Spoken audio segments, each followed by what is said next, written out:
I make mostly wall-bound media, even though I studied sculpture in school. I guess the primary impetus behind our discussion today is going to be about materiality, which is sort of like a multi-tiered dimension to my practice. I guess there's this sort of interest for me in both the specific physical materiality of each series of work that I'm making, but then also the specific immateriality that's inherent in those processes. I would say, if I had to describe myself as a sort of artist, I'm an artist who's most primarily interested in working with light at the moment. So in that, light itself is like quite an ephemeral, or an absolutely ephemeral material, and some of the processes I'm working with seek to sort of harness and perpetuate this notion of a shadow or a mark left by the light, whereas others seek to sort of deflect it or make people more aware of its presence in a situation. So in that, I mean, the first body of work that would relate most specifically to that is this photographic process that I'm working with called cyanotyping, which is the first photographic process invented in the 1840s. And in that, I'm using light more as this idea of a sort of perpetuated shadow, like this thing that exists after the fact, or after the object itself is gone. And I'm recording that through the use of like a digital negative, but then also using, you know, environment as material, as a sort of like, I guess, inconsistent variable that comes into play in those situations, in the sense that I'm shooting these cyanotypes outside of my studio, just on the grass or in the parking lot, where the environmental situations culminate in like a totally unstable process, which both sort of like aid and interfere with the development of that work. So from that, we're using UV light to make the work.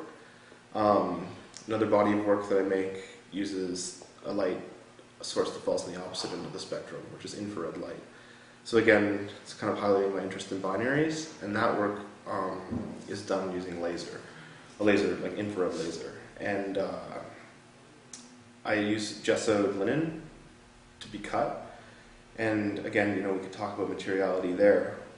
As the linen's cut, the gesso is a very porous surface, so it records all the searing and burning and smoke and soot that culminates on the surface as that work is, you know, coming into fruition. So you're left with no light source in that work whatsoever, only a record of its existence after the fact, on a sort of receptive and willing surface, if you will. So it calls into play, you know, like maybe the actions of like Hugh Scott-Douglas with his fire painting or something like that, where at the same time being, I think, far less aggressive, despite the sort of like Fontana-esque surface, like this sort of like perforated. You know, they're like made beautiful through their destruction in the same way that something like lace might be, through their removal, through their, you know, erasure of content.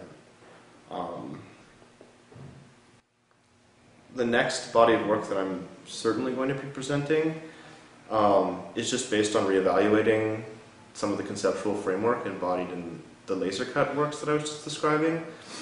Because the laser cut works generate their motifs based on motifs found in the cyanotyping works, I always describe them, like the cyanotypes exist as a sort of like blueprint or specific framework for a work that's yet to come, and then I use the laser cuts as a way of sort of reifying that motif, but at the same time, in its reification, it actually exists as its opposite. It's a negative, both as a pun, referring back to the physical negative that's used to create the cyanotype in the first place, but a negative also in the sense that it has all the content of the previous picture removed. All the blue that would make it an image has been taken away from it.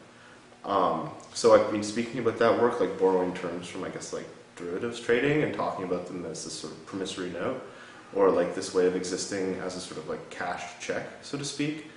And then sort of the logical endpoint for that work was to describe it as this sort of like torn up check, like after the cashed check, what happens, you know, like it's sort of voided at that point.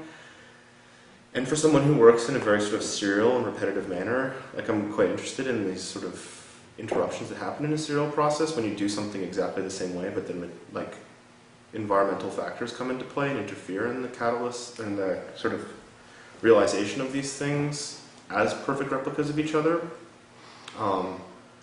It's interesting to sort of also end them at a point. So this is the way that I'm sort of retiring those motifs. On the reverse side of that, I've also started working on this set of slide carousel works.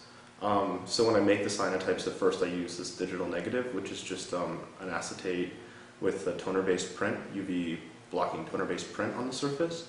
And then I have my assistant like slice up the negatives meticulously into 1 inch by 1 inch squares and then case them all into unique slide holders, like snap together slide frames.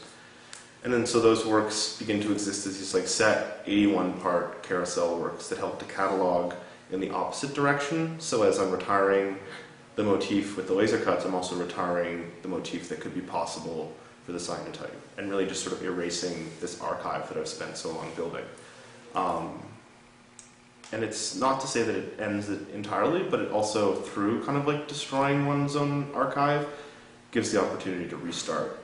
And I think that's a really kind of like interesting way to like relearn, and all the negatives that worked well sort of disappear, and they become these very sort of useless objects. Like it's such an antiquated technology, the slide projector, and it calls into